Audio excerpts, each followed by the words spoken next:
Hey folks, Erick Stakelbeck here. Welcome to a Watchman Newscast live stream. It is Wednesday, April 19th. Excuse me as I just pull up our live chat right now, which I always love to follow. Here we go. 1 second. And we will have people from around the world join. Here we go. Got it. We will have people from around the world joining us today. Thousands of people from every corner of the globe joining us here live on the Watchman Newscast live stream. And we already have a very lively live chat going on. I see right now, just as I scroll down on my laptop here. So welcome, everyone. Man, we've got a lot to talk about. Do we ever not have a lot to talk about here on the Watchman Newscast? And in particular, in these live streams, which we do once per week for a solid hour, we will go today until around 5 p.m. Eastern time. And we can really unpack things today. And where do we begin? We begin with Saudi Arabia, folks. Very important developments in one of the most strategic nations in the Middle East and really the world when you think about it. This is not only a very oil-rich, obviously, kingdom, also home to the two holiest sites to Muslims, Mecca and Medina. Saudi Arabia was the birthplace of Islam. The Saudis really see themselves as the standard bearers for Sunni Islam. Well, a lot of interesting things are happening right now in Saudi Arabia vis-a-vis Iran and Israel. Some very important developments that we want to break down for you, involving everyone from Mahmoud Abbas to Hamas to the Iranian regime to Syria, the U.S., Israel, Mohammed bin Salman, MBS for short, the Saudi Crown Prince, making some waves today with comments he made to a Saudi-owned newspaper based in London. But essentially, this paper is very close to the Saudi government. I'm going to break it all down in a minute. We've got a full hour to go and discuss it. And by the way, what are the prophetic implications? Where is Saudi Arabia in Bible prophecy? Are the Saudis in Bible prophecy? I believe they are. I believe the nations of the Arabian Peninsula are indeed in Bible prophecy. We're going to talk about that. But before we break that down, and speaking of crown princes, another crown prince, the crown prince of Iran. I don't know if he's still in Israel, but he was in Israel on Monday and Tuesday of this week. Now, I'm not sure if he's still in the land, like I said, but hey, he visited Israel this week. Folks, this is historic. Look, Reza Pahlavi was the heir apparent to his father, Mohammad Reza Pahlavi, the Shah of Iran, who was obviously deposed in 1979 as a result of the Iranian Revolution. But his son, Reza Pahlavi, lives in the United States right now. He lives in Maryland, just outside of Washington, D.C. He's one of the leaders, really, in the global opposition to this vicious current Iranian regime. And he visited Israel. Folks, a big deal. I want to talk about that. So we've got Crown Prince Reza Pahlavi, the Crown Prince of Saudi Arabia, Mohammed bin Salman, both making waves. So we want to unpack that for you today. And remember, we're taking questions at the end for our Q&A session. So send your questions along. Someone writes, Nicole, one of our commenters writes right now, I don't trust it at all, Eric. She may be talking about Saudi Arabia, I'm thinking. What are your thoughts, folks? Because as we get started here, the Saudis, and welcome to Linda Dial. She is new to this channel from South Carolina. Linda, welcome. Let's see. We've got London. We've got Africa. We've got people all over the world writing and watching, so this is fun. But what do you all think? Brazil joining us now. This is great. What do you all think? Saudi Arabia obviously has been on the cusp, or so we thought, of joining the Abraham Accords with Israel, making peace with Israel. Talk about historic. Hey, it's one thing for Israel to make peace with Egypt and Jordan, a huge deal, obviously. And then the Abraham Accords nations, the UAE, Bahrain, Morocco. But Saudi Arabia, as I mentioned at the top here of this live stream, it's a different thing entirely in that it is the home of Islam, the birthplace of Islam. The home to Mecca and Medina, obviously. So it would be a major game changer for the Saudis and Israel to make peace beyond even the Abraham Accords nations if the Saudis were to join those accords. But Are we further from that than ever before? We may be. Okay, that's your teaser, as we say in TV. We're going to break it down in a minute. Some quick housekeeping before we do. I see a few people commenting saying this is their first time live. Carisha Nelson, welcome. Her first time live on the broadcast. And some other folks joining for the first time. Number one, great to have you for such a time as this. Man, with so much going on, I'm so honored. And I just feel blessed that I'm able to have this platform that God has given us here on The Watchman to share with all of you all around the world in these prophetic Bible times that we are living in right now. Folks, I do not take this privilege, and this is a privilege to be able to do this and join you and talk about these issues. I don't take it lightly. I thank God for it every day. So thank you, everyone, joining us. And if you haven't subscribed, hey, we're coming to you every day. The live stream is the tip of the iceberg once a week for an hour, but every single day we're coming to you with Watchman Newscast commentaries here on the channel. So, hey, click the subscribe button. It's free, which is nice. And click the notification bell as well, and you will get alerts every time a new video is posted. We've got some folks who watch every day, I know, and it's never crossed their mind to subscribe, not out of, the people are busy enough. My mind, I can tell you, is going in 20 different directions. And sometimes there's been YouTube channels that I've watched a bunch, and I would say, wait a minute, I haven't subscribed. I want to support this guy. I like or gal, and I love what they're doing. So let me click that subscribe button. So just a reminder there. Also, hey, Instagram, Twitter, Facebook, we're there as well. Instagram in particular, we're doing some cool things and posting some original content there. So Erick.Stakelbeck to follow us at Instagram. And one last note, I promise, if you and I only mention this because I believe it's very important in all modesty, if you missed my TBN special, What is the Great Reset? Folks, I strongly encourage you to check it out. Now, it was posted here on the channel on Monday, April 17th. You can find it right under newscasts on our homepage under the newscast category or under the U.S. news category. Again, strongly encourage you to check it out. The Great Reset, we could do an entire live stream on this, and perhaps we will very soon. Picture a society, a world, a cashless society with a digital currency, all currency digital, and you must have a digital ID to travel freely. The end game, one world government, global governance. And I've been saying here on the newscast, it's not a conspiracy. Some people say, well, that sounds very conspiratorial. It's not a conspiracy when the people behind it, some very powerful individuals, corporations, entities like the World Economic Forum, the UN, Bill Gates, who support this agenda. King Charles is behind this Great Reset agenda.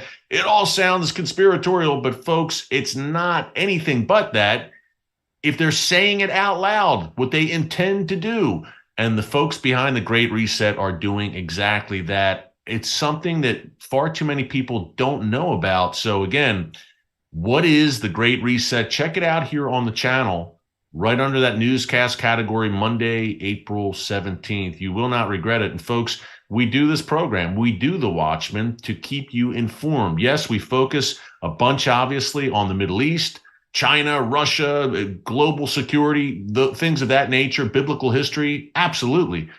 But this Great Reset is a very sinister agenda that will impact all of us, and the wheels are in motion right now. And as a follower of Jesus, as a Christian, one thing that has really struck me about it is when these people talk about fundamentally transforming the world in the wake of COVID-19, one name is never mentioned, and that's God.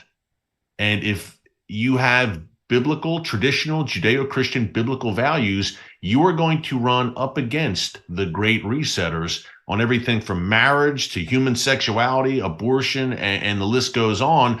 And if your views don't line up with theirs and their agenda, well, if all currency is digital, it's a lot easier to kind of get into your bank account and hold you responsible. The days of maybe having cash under your mattress for times like these, if all currency is digital, that won't get you very far. So it's chilling stuff, but God's on the throne. And we end the program with biblical encouragement. Obviously, Book of Revelation echoes written all over this Great Reset system. So you'll want to check that out. Okay, let's get into Saudi Arabia. Let's actually, right from the horse's mouth, so to speak, a Saudi linked daily. I'm going to pull it up right now. I'm going to pronounce it wrong, so I'm not even going to attempt. But it is based in London. It is very close to the Saudi royal government. And Asharq al-Awsat, a London-based newspaper. To my Arabic speakers, I apologize for butchering the language right there. But just quoting here from All Arab News, which picked this article up and breaks it down. Our good friend Joel Rosenberg, his site, All Arab News, also All Israel News, two great sites that Joel runs. The paper is known to promote the policies of the Saudi kingdom. And this article outlining the vision of Mohammed bin Salman, the crown prince, it was written by Badr al-Karif. It commemorated the 6 years since MBS became heir to the Saudi throne. It portrayed him as, quote, the Prince of the East, the hope of the nation, and the builder of the virtuous state. Wow, okay. You can obviously tell this newspaper is close to the Saudi kingdom. In the article, Al-Karif gave MBS's reasons for the recent China-brokered rapprochement agreement between Saudi Arabia and Iran. Now, a little backdrop here before we quote directly from this piece. We've reported here in the newscast, obviously, about a month ago, Saudi Arabia and Iran came to a deal in Beijing, brokered by Communist China, to restore relations. Now, that deal kicks in, I believe, in a few weeks, but the die seems to have been cast in Beijing. They came together. They hadn't had relations in 7 years. A lot of hard feelings between Iran and Saudi Arabia, a very, very tense relationship. And you add all that up, obviously the Iranian regime and its proxies, namely the Houthis in Yemen at Saudi Arabia's doorstep, have caused a lot of headaches for the Saudis over the past decade and going back even further than that. And what we had seen was Saudi Arabia aligning closer to Israel and possibly coming on board and joining the Abraham Accords, as I mentioned at the top. So this came out of left field. Wait a minute, what? The Saudis and Iran together brokering a deal? They're not brokering it. China is brokering it, but coming together, restoring diplomatic relations? Where did this come from? Everyone was a bit stunned by this. So that's the backdrop. And people now are wondering, okay, whither Saudi Arabia? What's next? We thought they're on the verge of normalizing relations with Israel and joining the Abraham Accords. Benjamin Netanyahu, the Israeli prime minister, in my interview with him a few months ago and in subsequent comments, has been talking again and again. Well, he's not now, but he had been talking again and again about the possibility of normalizing relations with Saudi Arabia. And now this, instead of joining the Abraham Accords, the Saudis turn around and normalize relations with Israel's greatest enemy. So a lot of people are kind of scratching their heads and saying, what's going on here? Not only that, the Saudis are normalizing relations with the Assad regime in Syria as well. So a lot happening and happening seemingly suddenly. And people are wondering, what is the Saudis' calculus here? What does this mean for the Abraham Accords?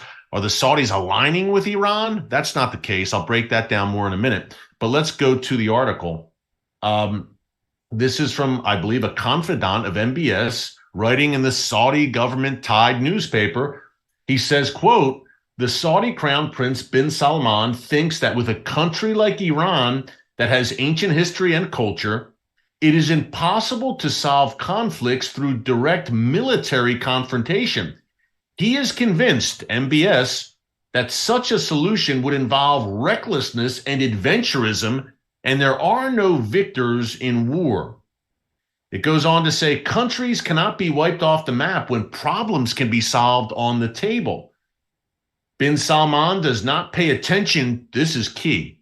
Bin Salman, according to this piece, does not pay attention to American and Israeli threats to strike Iran and is convinced that they are a type of political blackmailing and chatters that have been around for decades. There has been no indication of their credibility. up until today. And he goes on to say, let's see, uh, that Saudi Arabia and Iran have turned a page in their relationship over a pressing issue, I guess the nuclear program, and and anything regarding Iran should only be settled through diplomatic dialogue and diplomatic means. Wow. I mean, folks, a lot to unpack there, right? So MBS says basically Israel and the U.S. are just bluffing when it comes to striking Iran's nuclear program. In the case of the U.S., I'm not sure he's wrong, but I believe Israel is very serious in its intent to destroy Iran's nuclear weapons program and crush an existential threat to the world's one and only Jewish state. So I think he's wrong there if he believes Israel's bluffing, but pretty stunning. No credibility. He said Israel and the U.S. have been in essence, folks, Israel and the U.S. have been making these threats for years, and there's no credibility behind them. That's what MBS is saying. Pretty stunning. And not only that, saying, look, we've turned a page with Iran. You guys want to talk about striking Iran? We're not there. We've turned the page. No military strike against Iran will work. Only dialogue and diplomacy. Wow. Let's unpack it a bit. MBS, again, had been seen as part of the Israel-aligned anti-Iran coalition. That includes Israel, Egypt, Jordan, the UAE, Bahrain, the Abraham Accords nations, plus Saudi Arabia. The Sunni Arab nations on one side aligned with Israel, publicly aligned in some cases with peace treaties with Israel, and behind the scenes aligned with Israel in other cases. That's Saudi Arabia. Everyone knew the back channels between Saudi Arabia and Israel.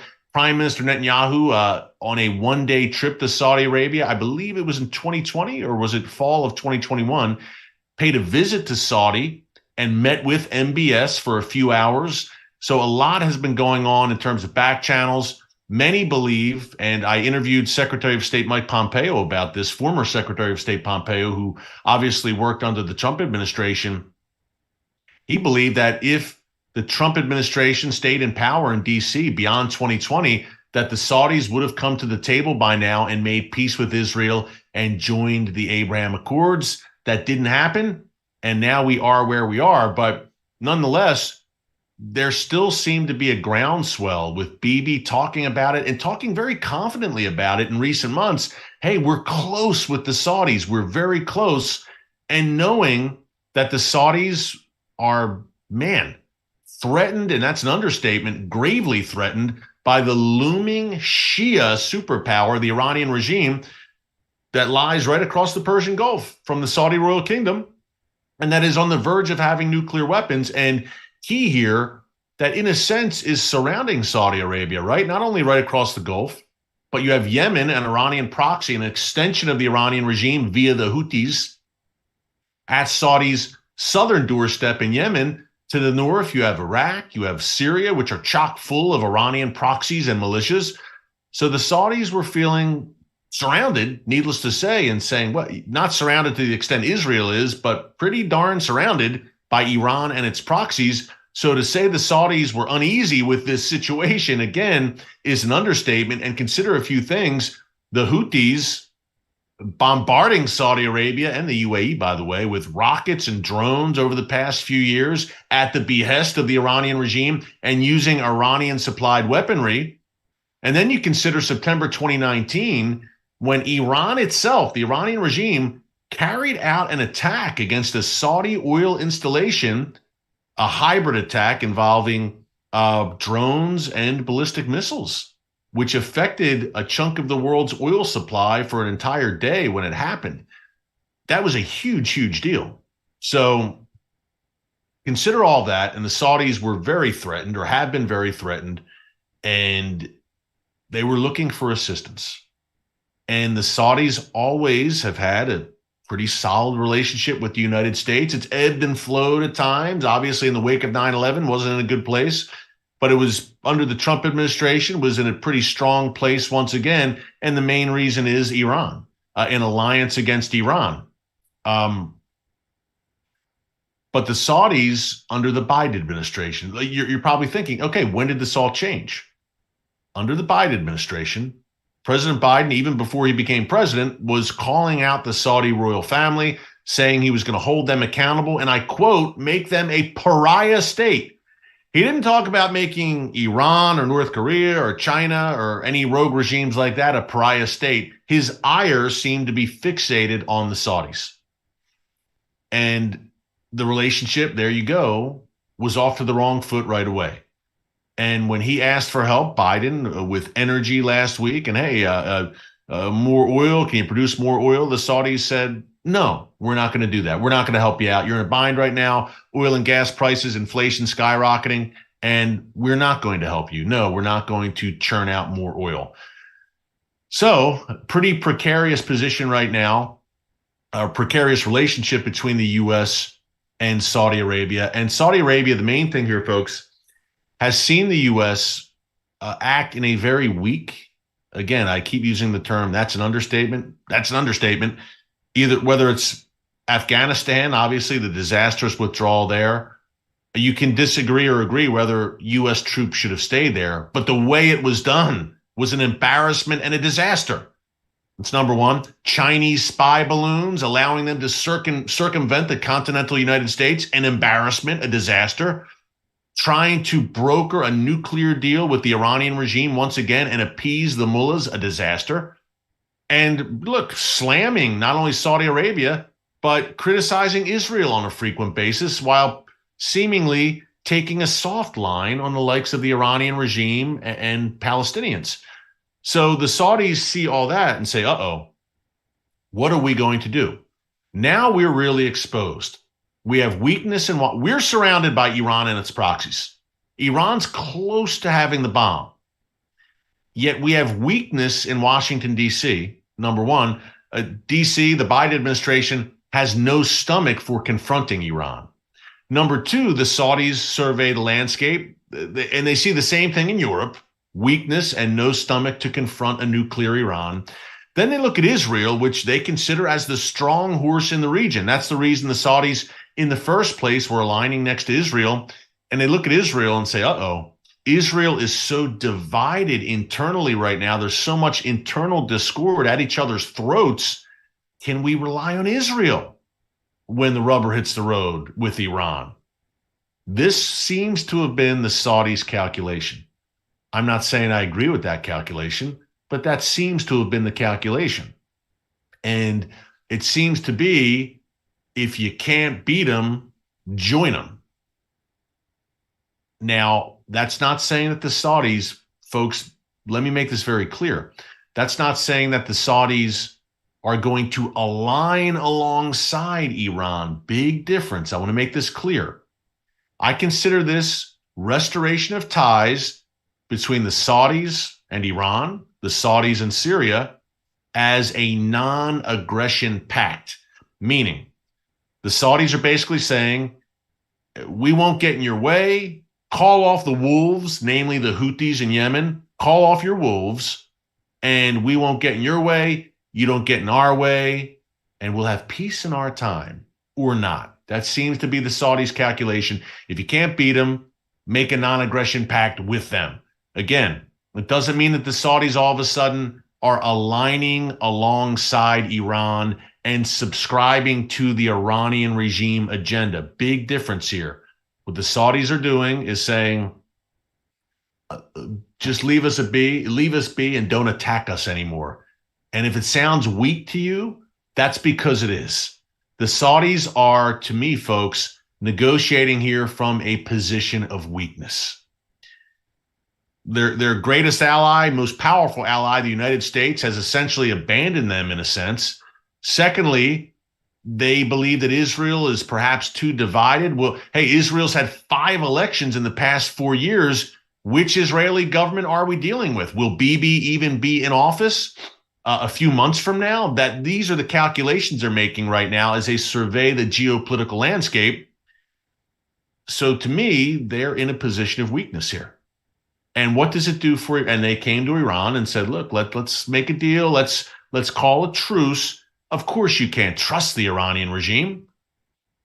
And there's no guarantee that after this normalization deal is finalized in the next few weeks, that Iran won't prod the Houthis in Yemen to start firing rockets and sending off drones against Saudi Arabia once again. Know who you're dealing with. Rule number one, the first rule of war, Sun Tzu, know your enemy. So a deal with the Iranian regime is not worth the paper it's written on. The Saudis have to realize this, you would hope. We shall see. But they are believing that, look, we'll get the Iranians off our back for now, and the Iranian axis, including the Assad regime in Syria, and we'll try to normalize things in the region. We'll try and lower the temperature in the world's most chaotic and strategic region. Do you really think that's going to work, folks? Maybe in the short term. Maybe Iran will make nice for a few months or for a short time.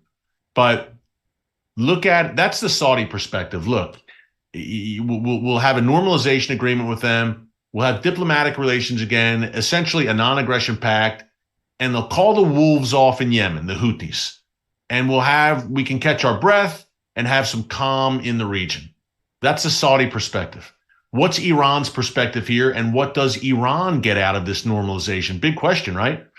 For Iran, it just adds credibility, international credibility. You want to talk about a pariah state. The Iranian regime is certainly a pariah state, with good reason, because they are the world's #1 state sponsor of terrorism, not the Iranian people. Crucial distinction there, folks. The Iranian regime. So they're looking for legitimacy wherever they can find it. Hey, Saudi Arabia has relations with us. Russia has relations with us. China has relations with us. India. We are a legitimate world power and a legitimate nation. We are not a rogue regime. We are not a pariah state. Look, the Saudis just normalized with us. So for the Iranians, this is a coup. It's a public relations coup. And not only that, if the Iranians at least temporarily call the Houthis, call their wolves, the Houthis, off, and say to the Houthis, look, don't attack the Saudis for now. Could they redirect the Houthis and redirect the Houthis' energies and redirect the Houthis' weaponry towards Israel or others in the region, U.S. forces in the region perhaps? So keep all this in mind. So this to me is a coup for the Iranian regime. And look at what Iran has been doing. Look, normalization with, and a coup for China, by the way, to broker this and to wade into the Middle East and to make peace between the most powerful Shia nation and most powerful Sunni nation. But Iran has a 25-year deal with China, bilateral agreement, obviously thick as thieves with Russia and the regime of Vladimir Putin, as we've detailed many times here in the newscast, cozy relations with North Korea, and now and Venezuela and nations in Latin America. Iran, as we've detailed here in the newscast, more and more establishing a presence in Latin America, at the United States doorstep, and now an agreement with Saudi Arabia. These are diplomatic coups for the Iranian regime. They are feeling very good about themselves right now. Should they? What do you think? They believe right now they have momentum. Okay, we'll call the Houthis off. Folks, listen, this normalizing of relations with the Saudi government, it has no bearing whatsoever on the Iranian regime's larger endgame, larger goals, and larger strategy in the region. They still are fully committed to arming and strengthening and directing their proxies, whether it's the Houthis in Yemen. Again, they may just redirect the energies of the Houthis elsewhere for the time being, away from Saudi Arabia, and give the Saudis some breathing room. For now, they can't be trusted long-term, even short-term. We'll see what happens with this agreement. Let's just say that. But continue to arm Iraqi Shia militias, Hezbollah, Hamas, Islamic Jihad, militias in Syria. So nothing changes for the Iranian regime. If anything, they could say, again, the Saudis, we can check them off right now. And we don't need to worry about them right now, which means the Houthis, again, very crucial, the Houthis, and Iran has been trying to do this, folks. And quite successfully, I'm sad to say, this ring of fire that surrounds Israel, the Houthis are part of that. Israel's surrounded on all sides on its borders by Iranian proxies, whether it's Hezbollah in southern Lebanon, whether it's Islamic Jihad and Hamas in Gaza, whether it's the Houthis in Yemen or those Shia militias in Syria and Iraq. And Iran wants to connect all of their proxies and essentially have them be interchangeable. And to calm the Saudi theater right now allows Iran to really do that. You have to see this, folks, as a sign that Iran is preparing for something. And Iran wants the Houthis to be freed up and to have maneuverability. Now, I know that the Houthis' home base of Yemen is some 1,000 miles south of Israel. I also know this, that about 2 years ago, Israel repositioned an Iron Dome missile defense battery to the southernmost Israeli city of Eilat because they were concerned about possible Houthi strikes from Yemen. Missiles, drones. Look, the Houthis are armed to the teeth with missiles, rockets, and drones. And yes, some can reach Israel, at least some. So it's a concern. And the Houthis have, each time Israel has had a flare-up with Hamas or Palestinian Islamic Jihad over the past few years, the Houthis have made strong statements saying, hey, we want to get involved. We are ready to take on the Zionist entity. And I don't have it in front of me, but if you know the Houthis' official slogan, it reads something like death to Israel, a curse upon the Jews. That's part of their official motto. I'm paraphrasing, but that's essentially what it says. So you get the picture. So it's good for Iran to have the Houthis freed up and more able to focus their ire on Israel and more able to link up with the other proxies in that ring of fire. So I say all that to say, is Iran preparing for something? And in the past 2 weeks, obviously, we've seen rocket fire out of Gaza, Lebanon, and Syria. 3 separate fronts almost simultaneously. That's the ultimate goal. 3 of the links on that ring of fire were activated over a 24 or 48-hour span about 2 weeks ago. And that's the goal. And that was probing. We discussed it on last week's live stream. That was the Iranian regime probing. And that was a dry run to see how Israel would respond. And Israel's response, well, I don't want to say it was underwhelming, but look, carried out airstrikes in southern Lebanon and in Gaza and in Syria, and certainly hit some assets there, no doubt. But was it enough to deter the Iranian regime and its proxies long term? I don't think so. So you have to think that Iran, the chess pieces are moving, and you have to think that Iran is continuing to prepare. And again, this Saudi normalization deal could perhaps be Iran saying, okay, we checked that off the list.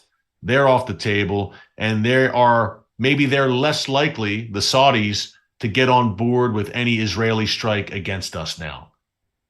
Fascinating, folks, to see this play out, and a stunning development because, again, the Saudis have been in the fold with Israel to the point where, look, I flew about a year ago this week. I flew to Bahrain and the UAE. Guess what? I flew from Tel Aviv in Israel over Saudi airspace. That's how close, I don't want to say close, but that's how, talk about normalization, that's a relatively normal thing to let another nation use your airspace. It was unprecedented, and the Saudis were allowing Israel to do that. They still are. But now, this is certainly a curveball, to say the least, to see the Saudis normalizing with Iran. Now, 2 more things to mention, and then what are the ramifications for the Abraham Accords? Number one, Hamas and the Palestinian Authority, this is like a perfect storm right now, folks. Mahmoud Abbas met with Mohammed bin Salman. I believe it was today, or was it yesterday? I think it was yesterday. It was Tuesday. So Abbas met with Mohammed bin Salman, the leader of the Palestinian Authority. He's there. At the same time, a Hamas delegation is in Saudi Arabia. 3 Hamas leaders, Ismail Haniyeh, Musa Abu Marzouk, and Khaled Mashal, they're all in Saudi Arabia, and reportedly they are going to meet with the Crown Prince. What are they doing? The 2 rival Palestinian factions, both in Saudi Arabia at the same time. What's going on there? And Israel can't be happy about this. Israel's not happy. Israel's saying, man, we were on the verge of peace with Saudi Arabia and normalizing relations with them. Now they're normalizing with the Iranian regime, and now they're rolling out the red carpet for Hamas. Whoa, what is going on here? So what the Saudis are trying to do is lower the temperature in the region, in their view, and get the Iranian axis off their backs. I don't think it's going to work, folks, long term. And I think this is being negotiated by the Saudis from a position of weakness. But nonetheless, this is the course they have chosen. And a lot of this can be traced back to the Saudis' lack of confidence in the United States. They don't believe the U.S. has the stomach, under the current leadership in the U.S., has the stomach to take on Iran's nuclear program. And they're not quite sure that Bibi will be at the helm, or whoever will be at the helm in Israel, to take on Iran's nuclear program, with all the discord going on internally right now in the Jewish state. Now, I've said on the newscast before, whether it's Bibi or someone else, I believe you'd be hard-pressed, unless you had a radical leftist at the helm in Israel, you'd be hard-pressed to find any Israeli prime minister who would not strike Iran's nuclear facilities if Iran was on the verge of having the bomb. Bibi clearly would do it, but I believe virtually anyone in that prime minister's chair, it's a non-starter for Israel. It's an existential threat. Israel can't allow a regime that is devoted to the destruction of Israel to possess nuclear weapons. It's a non-starter. So Bibi, of course, I would feel, as an outsider looking in, saying, man, that's a guy who's strong on national security. I would feel that he would know what to do in that situation, and he would take the necessary action against Iran. But there's others as well. Look, Bibi, there may be disagreements on other issues in Israel, including judicial reform. But when it comes to Iran and the prospect of the Iranian regime, a genocidal regime, having the bomb, I think all Israeli, rather, other than the far left in Israel, perhaps, I think someone like a Benny Gantz would say, look, we got to do something. We got to take them out. We got to strike their nuclear facilities. So where does this leave the Abraham Accords? Does this mean the Abraham Accords are done? Now, a U.S. Senator, Lindsey Graham, was in the Middle East this week. He met with Benjamin Netanyahu, and he made a comment that there's only a year. There's a year-long window, a one-year window for the Saudis and Israel to make peace and for the Saudis to join the Abraham Accords. I'm not quite sure why he said there's a one-year window. It may be because in his conversations with Benjamin Netanyahu, Bibi made clear that, look, if you don't act, we're going to act against Iran. Heads up. So perhaps Graham was weighing that. But could the Saudis still join the Abraham Accords? It looks like the door is closed right now, right? But folks, look, they just threw a massive curveball here. Could they throw another curveball? Could they say, well, if we normalize with Israel, we can weather the storm? We'll see. I wouldn't shut the door on it entirely. Let's see what happens with this Saudi-Iran deal. Let's see where it all goes. Again, it's not worth the paper. Any deal with the Iranian regime is not worth the paper it is written on. Let's see where this goes. We could be sitting here a year from now and there's another swerve and we're saying, wow, after all the Saudis did join the Abraham Accords, we shall see. Expect the unexpected in today's Middle East. And prophetically, we don't forget about that. I mentioned at the top, where are the Saudis prophetically? I've always thought that Sheba and Dedan, which Ezekiel talks about, Ezekiel 38, 39, the war of Gog and Magog, when this Russia, Iran, Turkey, Iran is a major part of it, but Russia, Iran, and Turkey, this last days alliance comes against Israel. And by the way, they don't get very far. They meet their demise on the mountains of Israel, courtesy of the God of Israel, the God of Abraham, Isaac, and Jacob. But Ezekiel says, God speaking through Ezekiel says that the merchants of Sheba and Dedan, that would be the Arabian Peninsula, Saudi Arabia, they protest, as do the young lions of Tarshish, which many believe are Great Britain, the United States, perhaps nations of Western Europe. They protest this invasion. Why are you doing this? Have you come to take great spoil? Why are you doing this? So they protest loudly.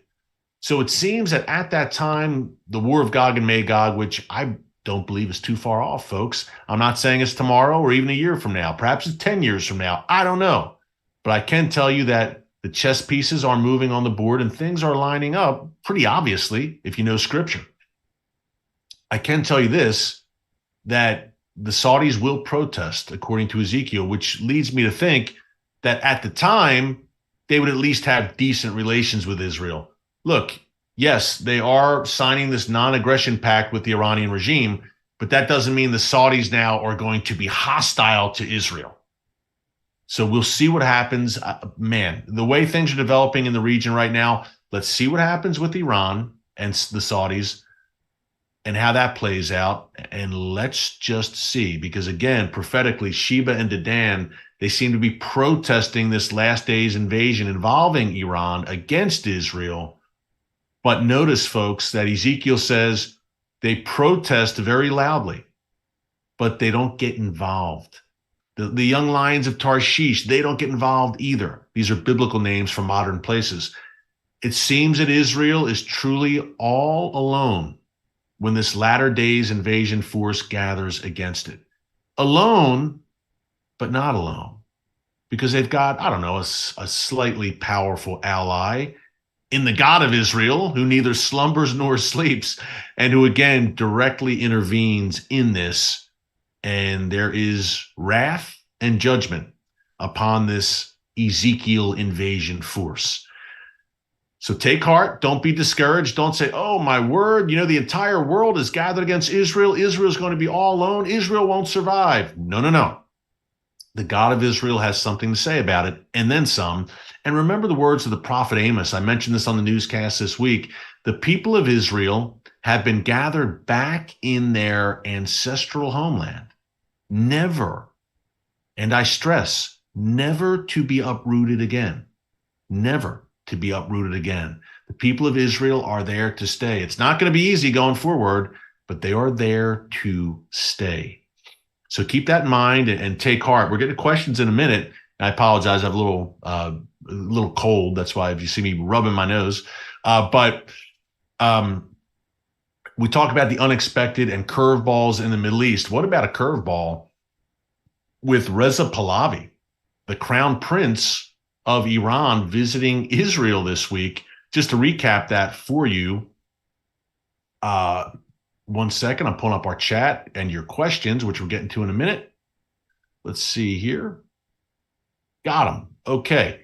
If you missed yesterday's newscast, I mentioned the Great Reset. Certainly watch that. That was Monday, April 17th. We got thousands with us now. If you are just joining us, welcome. We're about to get the questions. But Monday, April 17th, what is the Great Reset? Check that out here on the channel, right under the newscast category. And yesterday's newscast as well, we really documented the Reza Pahlavi visit in detail. Here's the short of it, folks. And I talked about this at the top of today's live stream, who he is. The son of Mohammed Reza Pahlavi, the last Shah of Iran, the last leader of Iran before the 1979 Iranian Revolution. He was a secular ruler close to Israel and the United States. Yes, there was a time not too long ago, 45 years ago or so, when Iran was an ally of Israel and an ally of the United States under the Shah. That all changed. His government wasn't exactly a beacon of human rights, but it wasn't a radical Islamic jihadist regime like we have today. And again, he was friendly to the U.S. and Israel. His son, Reza Pahlavi, lives in Maryland now, very involved in the opposition to the Iranian regime worldwide. And he visited Israel, folks. And look, there are varying opinions on this. Could he be the guy if and when the Iranian regime collapses? And certainly, we mentioned the war of Gog and Magog. This regime will not always be there. Is he someone who could come after the regime and lead in Iran? Some people say, no way, he doesn't have enough support. Others say, no, he could be the guy. So we shall see in the future. But in the meantime, he's a very intriguing figure for sure. He's pro-Israel. He's obviously pro-American. And he visited Israel this week, just to recap, visited a Holocaust remembrance event at the Yad Vashem Holocaust Memorial in Jerusalem. That's a huge deal. Met with the father and husband of terror victims in Israel as well, which was huge. Met with Benjamin Netanyahu and tweeted quoting scripture, quoting the book of Ezra, and mentioning Cyrus the Great, King Cyrus, the Persian king. Remember, Iran in Bible times, in ancient times, was known as Persia. Iran is a Bible land, folks. Yes. Esther, Mordecai, King Cyrus, Darius, they all lived in modern day Iran. And it was really refreshing for me to see that Reza Pahlavi realizes that, and he acknowledged that relationship of the Iranian people to the Bible and their lineage, and he acknowledged the historic friendship between Iran and Israel, including King Cyrus. And God calls him my servant Cyrus. It's not clear if Cyrus even knew the Lord. He probably didn't, but God used him for his purposes, and one of those purposes was to allow the people of Israel to return to Israel and rebuild the temple in Jerusalem. That was Cyrus the Great. So to me, some pretty stirring stuff to see the crown prince of Iran in Israel this week. And it really sent a message. And perhaps that is the kind of act that could rally more Iranians behind Reza Pahlavi. We shall see. Again, we know that the current Iranian regime will not be there forever. They will eventually be gone. Sooner, hopefully, rather than later. But that was a very interesting development this week. Remember, that was yesterday's newscast. Monday was the Great Reset. If you haven't subscribed, be sure to subscribe right here in the channel. You don't want to miss any of this content that's coming to you every day in these prophetic times in which we're living in, folks. Let's get to questions. Okay. We've always got great questions. We've got a bunch today. This is good. So let me just look through these real quick, folks. Okay. Wow. Some heavy ones. Okay. I'm just looking through. Pardon me as I just take a second here. This is not a big prophetic question, but someone asks, do you know a good way I can visit Israel with my family? Yes, just book a plane ticket, get a hotel, and fly over. That's just, I don't know what I can add there in all seriousness. Book your tickets no matter where you live in the world and get on over to Israel. There's a lot of great hotels there to stay in every city and have the time of your life. Israel is open for business and then some. I was just there in February. I'm there every few months. Jerusalem is my second home. Very blessed to say that. But yeah, the best way to do it, go ahead and book your plane tickets and get ready for the adventure of a lifetime. It will change your life visiting Israel. It led to me getting saved and giving my life to Jesus. That's how impactful Israel was for me and my first trip to Israel. So good luck with that. Daniel McKinney, do you think the USA will turn around to help the Middle East? Daniel, I'm not sure what you mean there. Help Israel? Help the Saudis? I'm not sure quite what you mean. I think what is more likely is that the U.S. under the current administration will look to exit the Middle East more and more. And Iran would like to give them a push out the door. We reported on yesterday's newscast, in addition to the Reza Pahlavi story, that the current president of Iran, Ibrahim Raisi, look, he said yesterday that if Israel makes one false move, essentially, Iran will destroy Tel Aviv and Haifa. He also said that U.S. forces need to leave the Middle East. And lo and behold, about a month ago, we saw Iran carry out a drone attack against a U.S. base in Syria, killing one U.S. citizen, a U.S. contractor, and wounding 6 U.S. soldiers. And by the way, there have been at least 78 such attacks carried out by Iran and its proxies against U.S. bases, U.S. forces in Iraq and Syria since Joe Biden took office. I know people say, don't get political, don't slam Joe Biden. Hey, I'm just stating the facts. I'm not getting political. I'm telling you how it is. I mentioned earlier, the Saudis think the current administration is weak, and that's one reason they run into the arms of Iran. That's correct. Afghanistan, the withdrawal was a debacle. Chinese spy balloons, a debacle. Trying to forge a nuclear deal with the Iranian regime, a debacle. Pressuring Israel over a Palestinian state. All of this is very bad, folks, and it's not good foreign policy. So I'm calling it like I see it, and the Iranian regime wants to push this administration out of the Middle East. And when you've only reacted, there's been 78 attacks. You've only responded 3 times. That kind of sends the wrong message to the attackers, if you know what I mean. Okay, on to the next question. Here we go. Melissa Resnick. Melissa, good to see you. You're a frequent viewer, I know. I appreciate it.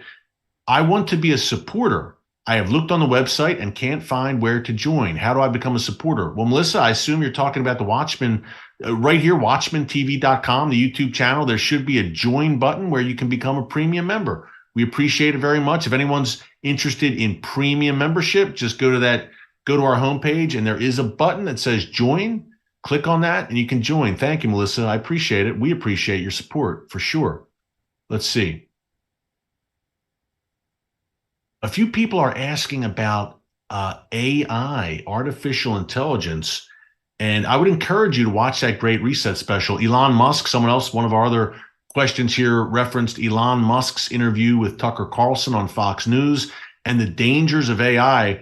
Folks, for sure, I believe that AI certainly could play a prophetic role. I think without a doubt, in a lot of ways. I think in terms of surveillance and one world governance for sure, but many have said, well, look, will the Antichrist use AI? Perhaps he will. It seems like a likelihood that kind of powerful technology will be used to nefarious ends in the days to come. And Elon Musk is sounding the alarm about that, saying, hey, wait a minute. And this is someone who knows. He's a brilliant guy. He's involved in that world.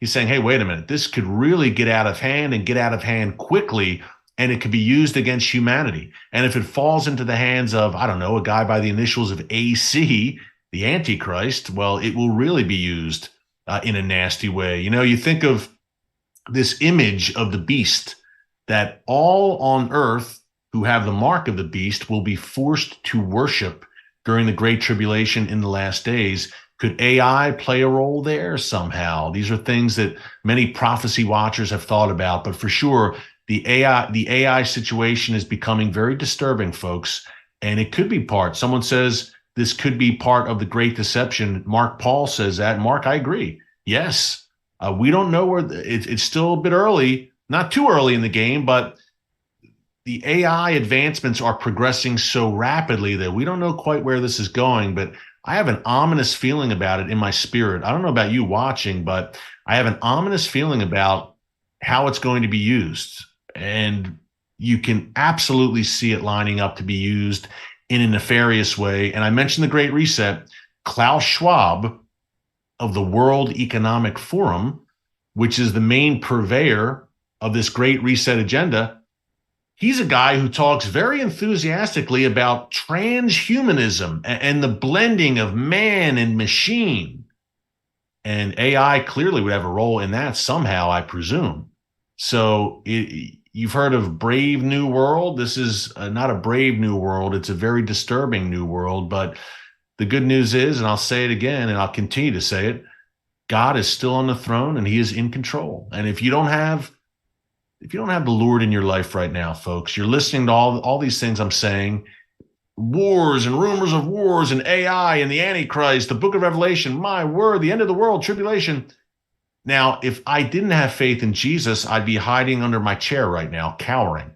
But I could sit here and speak boldly to you right now only because my boldness comes from Christ and my relationship with him and walking with him and being a follower of Jesus. And if you want to navigate these perilous times, if you don't have the Lord, and I've compared it, there's been times in my life. There's a place in Jerusalem in the city of David called Hezekiah's Tunnel. King Hezekiah, it's a very narrow, dark place. I'm about 6'5", so I'm bending down. I can't see what's in front of me.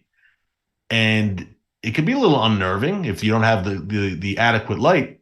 There's been times in my life I've been going through some valleys in my life, and I've said, man, it's like I'm in Hezekiah's tunnel, and Jesus is leading the way. I'm just holding blindly onto the hem of his robe and saying, lead me. I don't know where this is going, Lord, but you lead the way and I'll follow.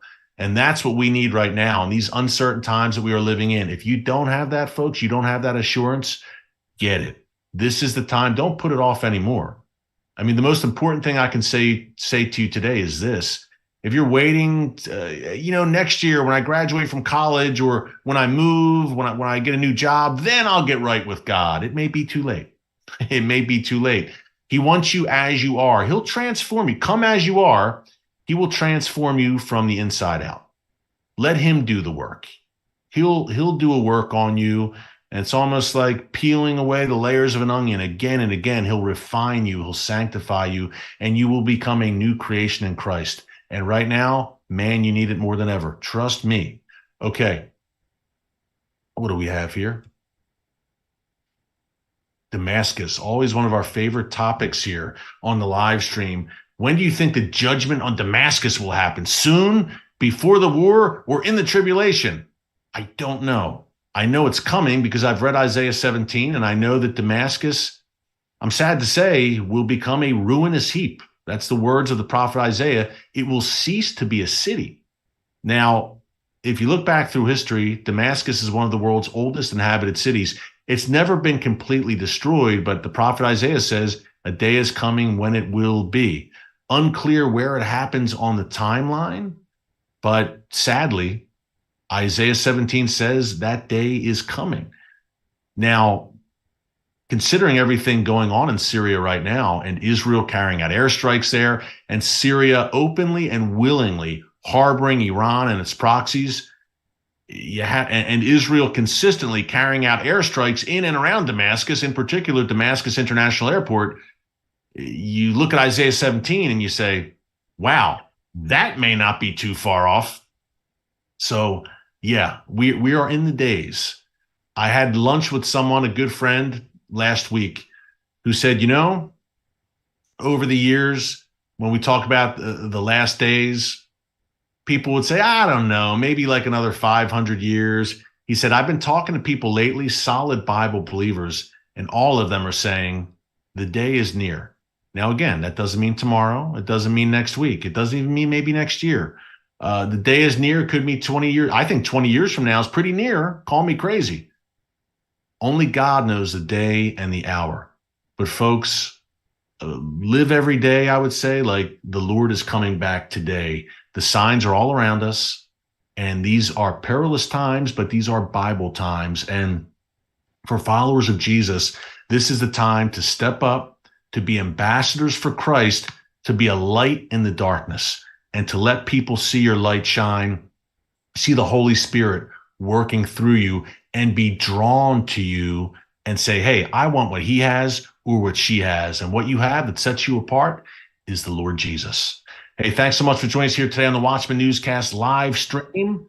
Until tomorrow, God bless you. And remember, never hold your peace. Hey everyone, thanks for checking out the Watchman Newscast. Make sure you hit the subscribe button so you never miss an upload, and tap the bell icon so you're notified every time a new video is posted. And don't forget to share your thoughts, insights, and comments below. Thanks for watching. We'll see you back here.